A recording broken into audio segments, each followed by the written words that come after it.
ঢাকায় যাব। প্রস্তুতি নেওয়ার সময়ের ক্ষেত্রে যা যা করি তার একটা খণ্ডচিত্র তুলে ধরছি, হয়তো কারোর সঙ্গে মিলে যেতে পারে। বসবার ঘরে গিয়ে প্রথমেই সুইচ টিপে আলো জ্বালালাম। এলোমেলো হয়ে আছে, এরকমই হয়। কোথাও যাবার ঠিক আগের মুহূর্তে কর্তা এটা নেই ওটা নেই বলে পুরো বাসার কাপড় চোপড় থেকে জিনিসপত্র মেঝেতে গুছিয়ে ফেলে। এবার রক্ষা পেয়েছি। কী কারণে জানি না, কেন জানি তেমন এলোমেলো করতে পারেনি, তবু একটু গুছিয়ে রাখছি। সোফা সেটের পিলোগুলো একটু গুছিয়ে রাখলাম, কুশনগুলো ঠিকঠাক করে রাখলাম ভালোভাবেই।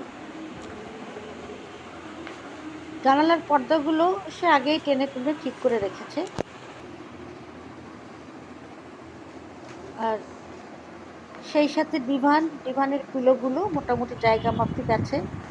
কম্পিউটার টেবিল, এপাশের জানালার পর্দা সব ঠিকঠাক আছে। পাশের ঘরে এসে দেখি যথারীতি ট্রলি ব্যাগ মেঝে থেকে টেনে বিছানায় তুলে ফেলেছে, অথচ নিজের কাপড় চোপড়ে সে কিছু গোছায়নি। শুধু বলেছে, আমার সব গোছানো সারা, আপনি তোমারটা গুছিয়ে নাও। কি কি নিতে পারিনি তা একটু ব্যাগে নিয়ে নিও। যা হোক, বুঝতে পারলাম আমাকেই গোছাতে হবে। মাথাটা ঝিমঝিম করছে। গোছাতে যখন হবে তাহলে মাথা ঠান্ডা রাখতে হবে। অতএব চা চাই। চললাম রান্নাঘরে। বেশ হালকা লিকারে এক কাপ চা হলে এই ঝিমানো ভাবটা কেটে যাবে। শুরু করলাম চা তৈরি করা। লবঙ্গ দিয়ে একটু চা তৈরি করলাম। তারপর চাটা কাপে ঢেলে নিলাম। কাপে ঢেলে নিয়ে এক হাতে চা খেতে খেতে অন্য হাতে ট্রলি ব্যাগটাও গোছাতে শুরু করলাম, কারণ সময় অল্প আছে, একটু তাড়াতাড়ি সব শেষ করতে হবে, গতি বাড়াতে হবে। ট্রলি ব্যাগটাকে টেনে নিয়ে বসার ঘরে নিয়ে আসলাম। ব্যাগের কাভার উল্টে দেখি ব্যাগের মধ্যে গামছা নেই। তাহলে গেল কোথায়? গামছাটা ঠিকই ফেলে গেছে। কোথায়? এই যে দেখেন, এই খুঁজি কোথায় গেল গামছাটা। কোথায় কোথায়? হ্যাঁ, পাওয়া গেছে। গামছাটা হচ্ছে ড্রয়িং রুমের ঠিক টেবিলের উপরে রাখা। এই যে দেখুন, গামছাটা এই যে টেবিলের উপরে। ওই পাশে গামছাটাও গুছিয়ে রাখলাম, আস্তে করে ট্রলি ব্যাগের ভেতরে রাখলাম, নাহলে পরে ভুলে যাবে।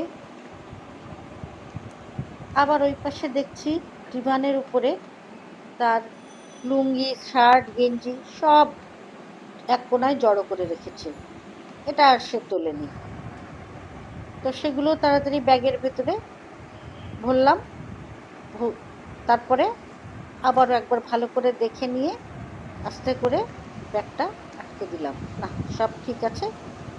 এবার বাসা থেকে বেরোবার পালা। ঠিক 5:45 গাড়ি। একটা অটোতে করে বাস স্ট্যান্ডের দিকে যাচ্ছি। সামনে উনি বসেছেন আর পেছনে মাল সামান নিয়ে আমি। কত চেনা দৃশ্য, তাও দেখতে ভালোই লাগছে। আমরা প্রায় বাস স্ট্যান্ডের দিকে পৌঁছে গেছি। দূরের থেকে দেখতে পাচ্ছি আমাদের গাড়িটা দাঁড়িয়ে আছে। আমরা পৌঁছে গেছি যেখানে ঢাকার গাড়িগুলো, বাসগুলো এসে দাঁড়ায়। আমরা সেখানে গেলাম, নেমেই আমরা উঠে পড়লাম বাসে। বাসটার ভেতরটা বেশ সুন্দর, পরিপাটি একেবারে, হয়তো এসি বাস, তাই সব কিছুই সুন্দর। এখন এই বাসে উঠেই মাস্টার সাহেব কি যেন খুঁজছেন, বারবার এদিক সেদিক তাকাচ্ছেন। জিজ্ঞেস করতেই উত্তর এলো, না, বাসে কোনো যাত্রী নেই। ও মা, বলে কি, বাস বোঝাইলো? তাহলে এরা কারা? একটু পরেই বুঝতে পারলাম বিষয়টা। কোনো জায়গায় যাওয়ার বেলায় একটা বিষয় আমি লক্ষ্য করেছি, তাহলে তিনি বাসে উঠে পরিচিত লোক খোঁজেন। কফি। তো এখানে নিরাশ হলেন। তো আমাদের ফ্রেশ হবার জন্য একটা পাম্পে একটুখানি যাত্রা বিরতি দিয়েছিল, তিনি তখন 2 কাপ কফি এনে আমাকে দিলেন। আবার ছুটে চলা। রাত ক্রমশ বাড়ছে, বাইরে তেমন কিছু দেখা যায় না, এমনি চোখ জড়িয়ে আসছে। ক্যামেরাটাও কখন অফ হয়ে গেছে বুঝতেই পারিনি। হঠাৎ জেগে ক্যামেরা অন করলাম। আমি জিজ্ঞেস করলাম, আমরা কি পদ্মা সেতুতে? পাশ থেকে কর্তার উত্তর এলো, না, বুড়িগঙ্গা সেতুতে। কেন? পদ্মা সেতু কোথায়? উত্তর এলো, ঘুমের মধ্যে উড়ে গেছে। খালি রসিকতা। হ্যাঁ, অনেকক্ষণ ঘুমিয়েছি, বেশ লাগছে বুড়িগঙ্গা সেতু দিয়ে দূরের রাতের আলোগুলো দেখতে। খুবই ভালো লাগছে আলোগুলো দেখে, মনে হচ্ছে যে মানে একটা স্বর্গীয় পরিবেশের মতো লাগছে আমার কাছে। তো এইভাবে আমরা বুড়িগঙ্গা নদীটা পার হলাম, যেটাকে আমি পদ্মা সেতু মনে করেছিলাম। সেই বুড়িগঙ্গা, ওটা হচ্ছে বুড়িগঙ্গা নদী। বুড়িগঙ্গা নদীটা পার হয়ে গেলাম। এখন পার আমাদের এই যে বাসের ভিতরে বেশ যাত্রীরাই ঘুমে অচেতন। এই যে একজন মুরব্বী গোছের লোক, উনি তো সেই সময় থেকে ঘুমিয়েই কাদা। আর বাসের কন্ডাক্টর বেশ চটপটে, যার যার গন্তব্য আসলেই চেঁচিয়ে জানান দেন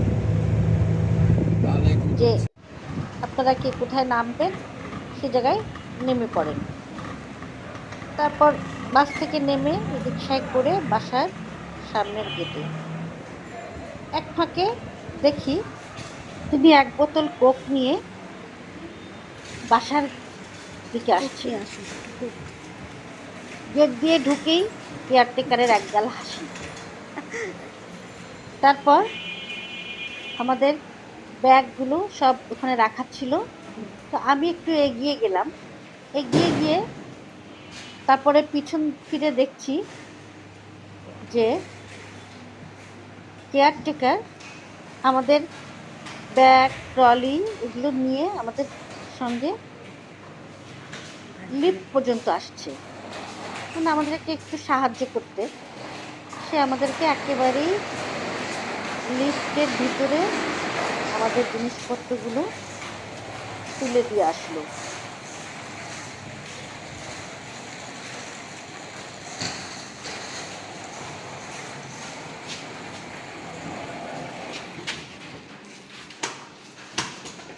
সব ঢুকিয়ে দিয়ে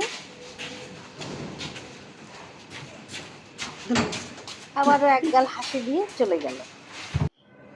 তারপরে তো লিফট দিয়ে আমরা একেবারে 6 তলায়।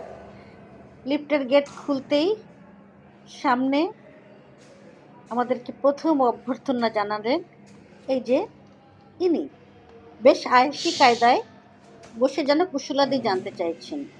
তারপর উনি চলে গেলেন। আমরাও আমাদের বাসার দিকে চলে গেলাম। সবাই ভালো থাকবেন, সুস্থ থাকবেন।